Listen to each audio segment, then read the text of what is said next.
No olvides darle like y suscribirte a nuestro canal.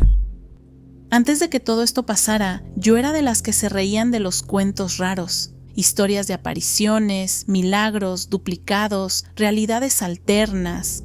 Para mí todo eso era puro invento o sugestión. Siempre he sido una mujer práctica. Si algo se puede limpiar, arreglar o pagar, entonces tiene solución. Lo demás son tonterías, o al menos eso pensaba antes de aquel miércoles. Era una tarde común. Estaba terminando los quehaceres de la casa, los platos del almuerzo, un poco de ropa doblada, el piso recién trapeado.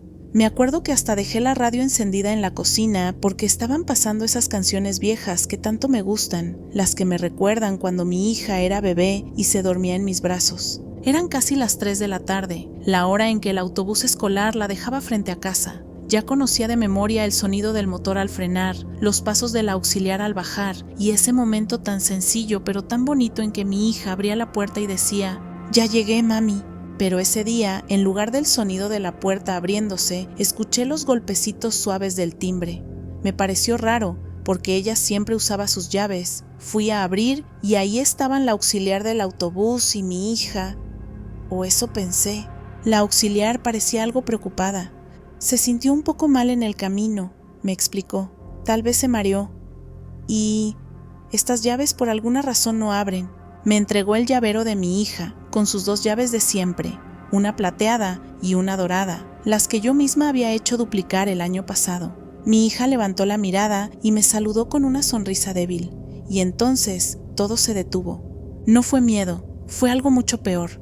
Una confusión tan profunda que parecía física, como si el aire se hubiera vuelto espeso. Sus ojos eran azules, no un reflejo, no un cambio de luz, azul claro, reales, profundos. Yo he mirado esos ojos desde el día que nació, desde que los abrí con mis propias manos para verla por primera vez, y toda su vida han sido marrones, cálidos, iguales a los míos. Quise decir algo, pero apenas me salieron 2 palabras de cortesía para despedir al auxiliar, que me devolvió las llaves y se marchó. Guardé las llaves en el bolsillo de mi delantal, todavía en shock. La vi entrar a la casa, tambaleándose un poco. Escuché que fue directo al baño y vomitó. Corrí hacia allá y toqué la puerta con cuidado. «Voy a hacerte un té para que te sientas mejor», le dije. Ella respondió con voz cansada. «Gracias, mami». Fui a la cocina. Puse agua a hervir intentando convencerme de que todo tenía una explicación lógica. Tal vez la luz, tal vez el cansancio, tal vez mi mente me estaba jugando una broma. Pero cuando ella salió del baño y cruzó hacia la sala, vi otro detalle imposible: su cabello. Esa mañana la había peinado yo misma antes de irse a la escuela con una trenza corta. Ahora lo tenía más largo, casi hasta la cintura. Se recostó en el sofá y me dijo, con esa misma voz dulce de siempre: «Quizá duerma un rato, mami». Me acerqué y le acaricié el cabello. Era igual al tacto, igual al olor. Y por un momento, lo confieso, quise creer que todo estaba bien, que solo había sido mi imaginación. Volví a la cocina, movida por esa falsa calma que da la rutina, pero entonces escuché el ruido de la puerta abrirse. «¡Ya llegué, mami!». Mi corazón se detuvo. Giré lentamente y ahí estaba mi hija, otra vez, de pie en la entrada, sonriente, con su mochila colgando de un hombro, con sus ojos marrones y el cabello corto, justo como lo había visto en la mañana. Ella me saludó con la misma naturalidad de siempre, sin notar mi expresión. Pasó de largo hacia la cocina mientras yo, paralizada, intentaba comprender qué estaba viendo. Mi mente gritaba: «Si ella está aquí, ¿quién está en el sofá?». Caminé con las piernas temblorosas hasta la sala. El sillón estaba vacío, ni una marca, ni un cabello, ni el mínimo rastro de que alguien hubiera estado allí. Solo la manta un poco arrugada, como si nunca se hubiera movido. Mi hija bajó de su habitación unos minutos después y me dijo: «Mamá, el agua está hirviendo. ¿Puedo hacerme un sándwich? Muero de hambre». Yo apenas la oía. Toqué el sofá buscando algún indicio. Nada. Todo era exactamente igual que antes, salvo por un detalle. Metí la mano en el bolsillo de mi delantal casi por costumbre y ahí estaban, las llaves. 2 llaves idénticas a las que mi hija usaba, una plateada y una dorada, unidas a un pequeño llavero de Stitch con la cuerda azul que ella misma le había puesto.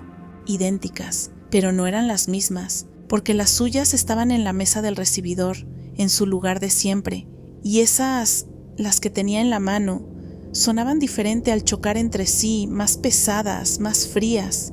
Me senté en silencio, mirando ese llavero que aún guardo hasta hoy en un cajón. A veces me pregunto si la niña de los ojos azules llegó aquí por error, si el mareo que sintió en el autobús no fue físico, sino algo más. Un cruce entre mundos, un instante en que dos versiones de mi hija, dos realidades enteras, se tocaron por accidente. Y si fue así, ¿dónde está la otra ahora? ¿Estará bien? ¿Estará buscando también a su madre, preguntándose por qué sus llaves ya no abren ninguna puerta? No lo sé. Solo sé que cada vez que abro mi puerta y escucho el tintineo de las llaves, siento una punzada en el pecho, como si el sonido me recordara que en algún lugar, en algún otro miércoles, otra yo sigue esperando que su hija regrese a casa. Y desde entonces, cada noche, antes de dormir, repito una sola frase en silencio: que donde quiera que estés, estés en casa y estés bien.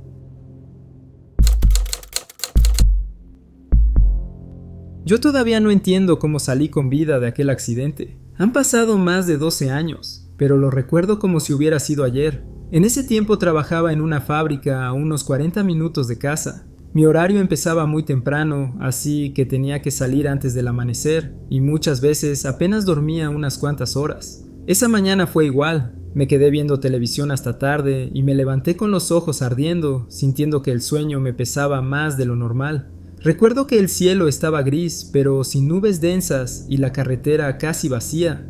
Puse el radio, abrí la ventana para que entrara el aire fresco y traté de mantenerme despierto. Pero en algún punto el cansancio me ganó. No recuerdo haber cerrado los ojos, pero lo hice.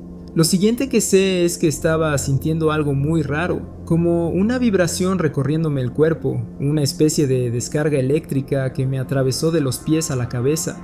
Fue justo en ese instante cuando abrí los ojos y vi una luz blanca tan intensa que me cegó. No eran las luces del tráiler, no era el amanecer, era algo más. Algo que parecía venir de todos lados. No sentí miedo, ni dolor, ni el golpe. Solo una sensación de calor, como si me envolvieran en una manta tibia.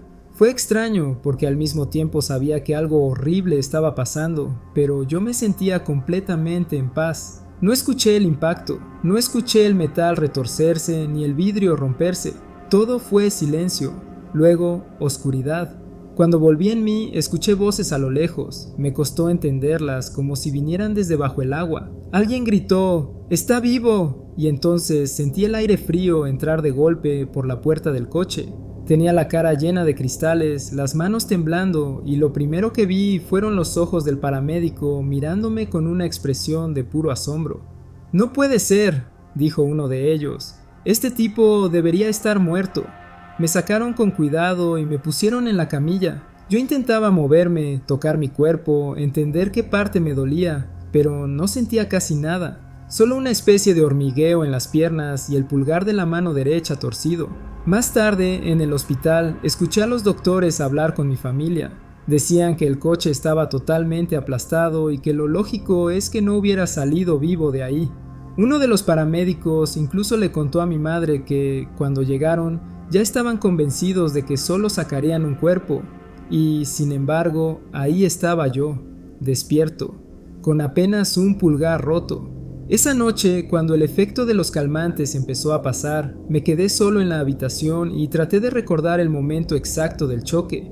Lo hice una y otra vez, intentando encontrar un punto lógico, algo que explicara por qué seguía respirando, pero solo volvía a ver esa luz blanca. Esa sensación cálida que me rodeó justo antes del impacto. No sé qué fue, no era sueño, no era imaginación, lo sentí, como si alguien me hubiera cubierto justo a tiempo. Hay un detalle que todavía me inquieta: mis lentes desaparecieron. No los encontraron ni dentro del coche ni en el asfalto. Ni siquiera los paramédicos pudieron explicar dónde habían quedado. Era como si se hubieran desintegrado junto con la luz. Después del accidente estuve semanas pensando en lo mismo. ¿Y si esa descarga eléctrica no fue el miedo, sino una advertencia? ¿Y si la luz no era del tráiler, sino algo que me sacó del cuerpo por un segundo para salvarme? Cada vez que paso por ese tramo de carretera, bajo la velocidad sin pensarlo, Y aunque intento convencerme de que fue pura suerte, siempre me vuelve la misma sensación que tuve aquel día, la de que algo me cubrió justo antes del golpe, algo que no debería estar ahí, pero estaba. Y por más que pasen los años, sigo sin encontrar una explicación que me convenza de lo contrario.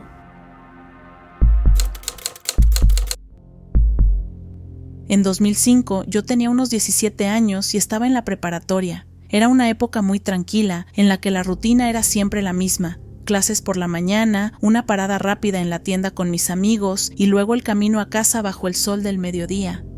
Ese día, sin embargo, algo cambió. Recuerdo que iba caminando con un compañero por una calle amplia detrás de una zona de centros comerciales, el Walmart, el Coppel, una tienda de autoservicio más pequeña. A pesar de estar detrás de todo eso, esa calle siempre me había parecido extraña. Amplia, silenciosa, con esos terrenos baldíos a los lados que daban una sensación de estar en medio de la nada, aunque a solo unos metros hubiera tráfico y gente. Era la 1 de la tarde, hacía calor y el aire vibraba como si todo estuviera un poco distorsionado. Platicábamos de cualquier cosa, no lo recuerdo bien, pero fue justo a la mitad de la calle que empecé a sentirlo. Algo raro en las piernas, como si el aire se hubiera vuelto espeso. Cada paso costaba más trabajo, como si caminara dentro de un sueño o dentro del agua. Me pesaban los pies, las rodillas, incluso el pecho, como si me estuvieran empujando hacia abajo. Al principio no dije nada, solo pensé que quizá me estaba deshidratando o me estaba dando un bajón por el calor. Pero después de unos segundos, la sensación era tan fuerte que tuve que mirar a mi compañero. Él estaba igual. Lo noté enseguida. Caminaba inclinado ligeramente hacia adelante, con los ojos fijos en el suelo, como si también estuviera luchando por avanzar. Le pregunté, «Oye, ¿no sientes que caminamos y no avanzamos? ¿Como si estuviéramos atorados?» Me miró de reojo, medio riéndose, pero con una expresión de esfuerzo, y dijo algo como, «Sí, se siente raro». Fue apenas un segundo después que todo cambió. No hubo ruido, no hubo transición. Simplemente ya estábamos a unos 200 metros adelante, justo al lado de los centros comerciales. No recuerdo haber dado esos pasos, no recuerdo haber avanzado, solo de pronto el entorno había cambiado, el ángulo del sol era diferente y estábamos más cerca del estacionamiento. Nos quedamos parados un momento, tratando de entenderlo. Nadie alrededor, ni autos pasando, ni gente caminando. Todo estaba igual de silencioso que antes. Pero algo se sentía diferente, como si el aire hubiera vuelto a su peso normal, como si la realidad hubiera hecho clic de nuevo. No hablamos mucho más. Creo que los dos sentimos que no tenía sentido intentar explicarlo. Caminamos hasta la parada del camión y en el trayecto todo volvió a ser normal. Han pasado muchos años desde entonces y he vuelto a pasar por ese mismo lugar muchas veces, siempre a la misma hora, por curiosidad, intentando entender si hay algo ahí. Una corriente de aire extraña, un campo electromagnético, algo que justifique lo que vivimos. Pero nada, solo es una calle vacía detrás de un conjunto de tiendas. A veces pienso que fue un tipo raro de desmayo compartido o que el calor nos afectó a ambos al mismo tiempo. Pero otras veces, cuando recuerdo con exactitud esa sensación en las piernas, esa resistencia invisible que no parecía venir del cuerpo, sino del entorno, no puedo evitar pensar que algo en el tiempo se detuvo por unos segundos y después nos colocó en otro punto, como si la realidad hubiera hecho un salto, como si hubiéramos caminado a través de una grieta del mundo. Nunca volvió a pasarme algo igual, pero cada vez que paso por ahí me entra una especie de incomodidad, como si en cualquier momento pudiera volver a sentir esa misma densidad en el aire, esa sensación de que el mundo deja de moverse, y que sin aviso podría reaparecer metros más adelante sin recordar cómo llegué hasta ahí.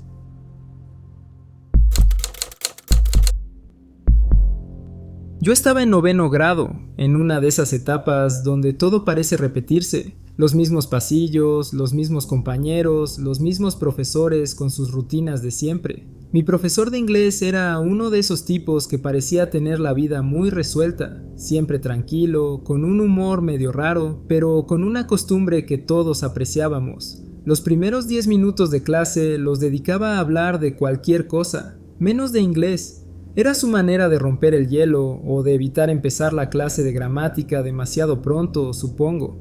Aquel día parecía igual a todos. El aire del aula olía a lápices recién afilados y a café barato que el maestro siempre traía en su termo. Yo estaba medio dormido, recargado en el pupitre, escuchando de fondo mientras él comenzaba a contar una historia sobre un amigo suyo. Decía que ese amigo había tenido un sueño sobre un accidente aéreo y que, por alguna razón, decidió no tomar el vuelo que tenía reservado. El avión, una avioneta pequeña, se estrelló poco después de despegar. Todos murieron, menos él, claro. Algunos de mis compañeros reaccionaron con un "wow" exagerado. Otros siguieron garabateando en sus cuadernos. Yo lo escuchaba con atención, pero más por costumbre que por interés real. Luego, como si nada, el profesor cambió de tema y empezó a contar otra historia. Una vez, hace unos años, un ladrón se metió en su casa. Dijo que despertó en medio de la noche al escuchar pasos en el pasillo. Tomó su bate de béisbol, al que por alguna razón había bautizado Charlene, y cuando el ladrón abrió la puerta de su habitación, le destrozó el antebrazo de un golpe. Todos reímos, medio impresionados, medio incómodos. Y justo cuando la historia terminaba, algo extraño ocurrió. Una gaviota se estrelló contra la ventana del aula. Fue un golpe fuerte, seco. El ave cayó al suelo y todos nos quedamos en silencio por unos segundos. El profesor se asomó por la ventana y dijo algo como "pobre cosa", y luego siguió la clase. Hasta ahí, nada fuera de lo normal. Pero al día siguiente algo se rompió en la línea del tiempo. Entré al aula, me senté en mi mismo lugar de siempre, junto a la ventana. Todo parecía idéntico, los mismos compañeros, la misma luz gris entrando por el cristal, el profesor con su café en la mano. Empezó su charla de los primeros 10 minutos, y entonces, con una sonrisa, comenzó a contar la historia, de su amigo que soñó con un accidente de avión. Lo miré sin decir nada al principio, convencido de que era un error. Pero cuando empezó a repetir las mismas palabras, idénticas hasta en el tono, levanté la mano. «Profesor, ya nos contó eso ayer», le dije.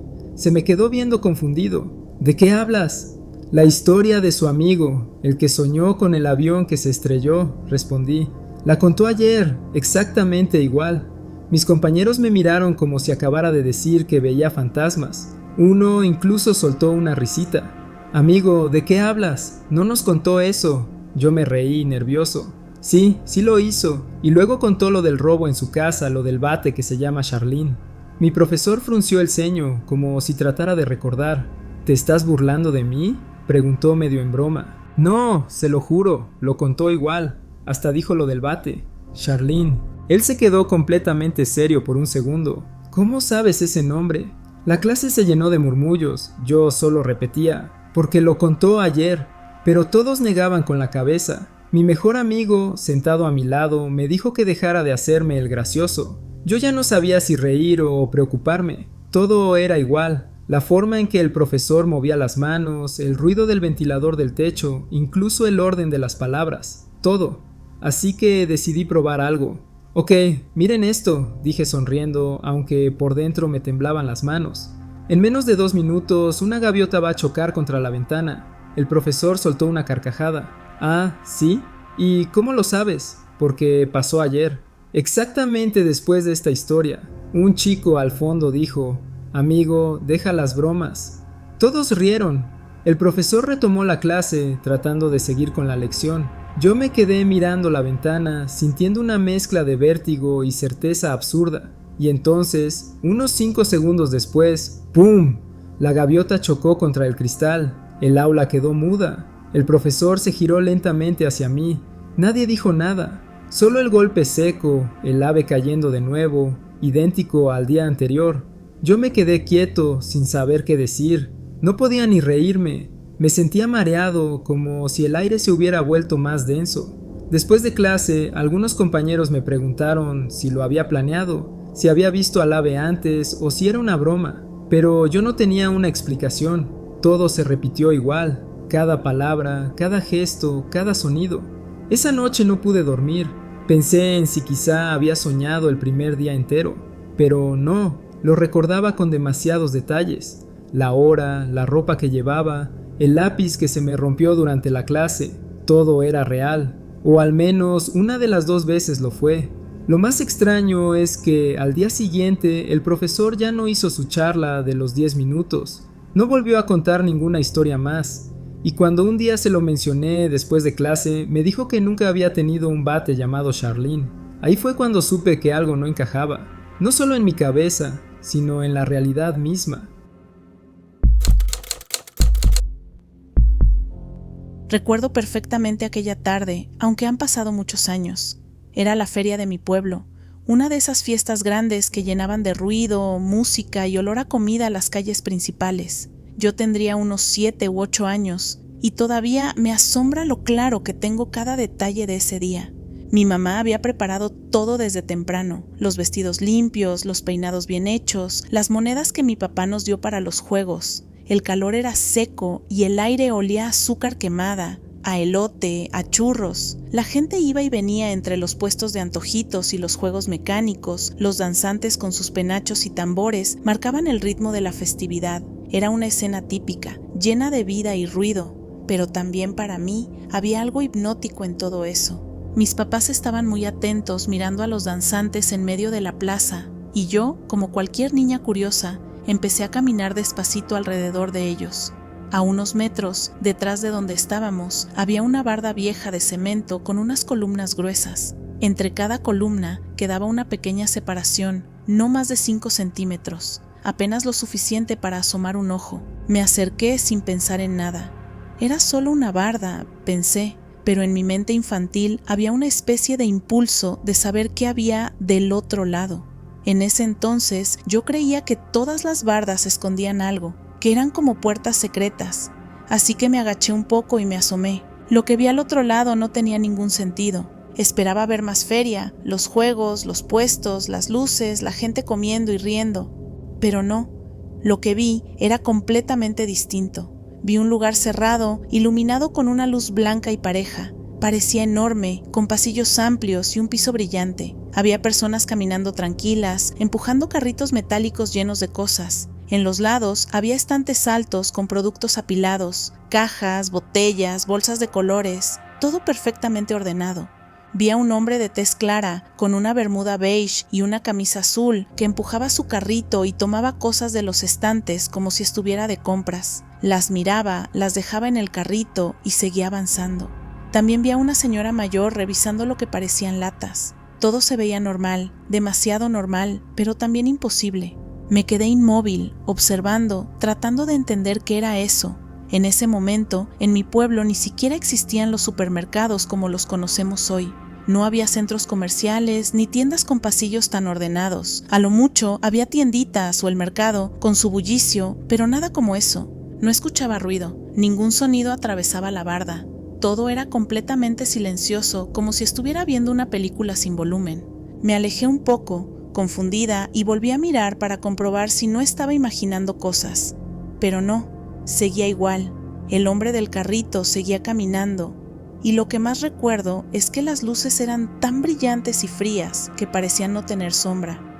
¿Qué estás viendo?, me dijo mi mamá de pronto cuando notó que me había alejado.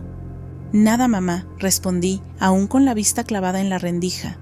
Pero cuando me giré por completo para verla y volví a mirar la barda, ya no había nada, solo oscuridad al otro lado, y el ruido de los tambores de los danzantes sonando cada vez más fuerte. Me quedé con esa imagen grabada, aunque durante años no le di mucha importancia. Pensaba que quizá era un sueño o una fantasía de niña, pero el recuerdo es tan nítido que me cuesta creerlo. Años después, cuando abrieron el primer centro comercial en la ciudad, una comercial mexicana, me quedé helada. Los pasillos, los carritos, la luz blanca, todo era exactamente igual a lo que vi ese día entre las columnas de la barda. A veces pienso que lo que vi fue un fragmento del futuro, un lugar que todavía no existía, como si por unos segundos la pared hubiera mostrado otra realidad. Nunca le conté a mis padres lo que vi, pero cada vez que hay feria y paso por esa calle, no puedo evitar mirar las bardas y recordar esa sensación extraña de haber visto algo que no debía, algo que todavía no había sucedido. Cuando mi abuelo murió, el ambiente en la casa se volvió silencioso de una manera que no había experimentado antes. No era solo tristeza, era una especie de calma pesada, como si el aire supiera que alguien sabio se había ido. Mi abuelo había sido un monje budista muy respetado, algo que siempre me pareció un poco contradictorio considerando que vivía en una pequeña comunidad del sur de Estados Unidos, donde el budismo era casi inexistente. Sin embargo, la gente lo buscaba para pedir consejo, para que bendijera sus casas, o incluso para meditar con él. Decían que su serenidad se contagiaba. Cuando falleció, fue impresionante la cantidad de monjes que llegaron. Venían de todo el país, algunos incluso de Tailandia y Laos, para rendirle homenaje. Vestían sus túnicas color azafrán, se movían con una calma sobrenatural, y cada uno parecía reflejar un fragmento distinto de la paz que mi abuelo irradiaba en vida. Como era tradición, todos los hombres solteros de la familia debíamos ordenarnos temporalmente como monjes durante una semana, en señal de respeto. Yo tenía 17 años, así que me tocó participar también. Me afeitaron la cabeza, me pusieron una túnica y por primera vez en mi vida tuve que guardar silencio durante largos periodos del día. Era difícil, pero me gustaba la sensación de disciplina que conllevaba. Una de esas noches, después de la última ceremonia del día, mi tío, algunos primos y yo estábamos sentados en el jardín trasero del templo improvisado que habían montado en casa. El aire olía a incienso y a tierra húmeda. Las cigarras hacían su propio mantra en el fondo. Uno de los monjes mayores, un hombre alto, de rostro amable y voz profunda, se acercó y se sentó con nosotros. Nadie lo conocía. No era de los que venían seguido a los eventos familiares. Al principio, la conversación fue ligera. El monje hablaba con mi tío sobre su vida y nosotros escuchábamos por respeto. Pero lo que empezó a decir nos hizo prestar atención de verdad. Sin hacer ninguna pregunta, empezó a mencionar detalles sobre mi tío, el día exacto en que había nacido, el lugar, incluso la forma del lunar que tenía en la parte baja de la espalda. Mi tío se rió, un poco incómodo, y nosotros también, pensando que era una especie de truco de observación o coincidencia. Pero el tono del monje cambió, su voz se volvió más seria. Le dijo a mi tío que llevaba mucho peso en su karma, que había hecho cosas que lo avergonzaban, y sin que nadie lo alentara, empezó a contar una historia. «Tenías 22 años cuando tomaste ese coche que no era tuyo», dijo el monje con la mirada fija en el suelo. «Era un Chevy, color azul claro. Lo robaste por impulso. Querías impresionar a alguien. Lo recuerdas, ¿no?» Mi tío se quedó helado. Nadie respiraba. El monje continuó. «Tomaste una curva demasiado rápido, perdiste el control y el coche cayó en una zanja. No moriste, pero estuviste aturdido. Mentiste cuando llegaste a casa. Dijiste que te habías golpeado jugando béisbol para justificar el golpe en la cabeza». Nadie dijo una palabra. Mi tío solo lo miraba, pálido. Al cabo de unos segundos, con voz temblorosa, dijo: «Yo nunca le conté eso a nadie». El monje asintió despacio, sin mostrar sorpresa alguna. Luego, como si nada, se giró hacia mi primo mayor y empezó a hablarle también. Le dijo cosas que nadie debería saber, un nombre, una fecha, un secreto que su novia de la adolescencia le había confiado años atrás. Lo vi palidecer igual que mi tío. Uno a uno fue dirigiéndose a todos nosotros. No había prisa en su tono ni dramatismo, solo una calma inquietante, como si estuviera leyendo un libro que nosotros mismos no sabíamos que habíamos escrito. Cuando llegó mi turno, yo esperaba que dijera algo simple, algo genérico. No tenía grandes secretos, era solo un chico de preparatoria que pasaba más tiempo en su habitación que hablando con la gente. El monje me observó durante unos segundos y sonrió. «Tú escondes tu dinero en un lugar que crees que nadie encontraría», dijo y señaló hacia abajo, debajo de la segunda tabla suelta en el armario. Me quedé paralizado.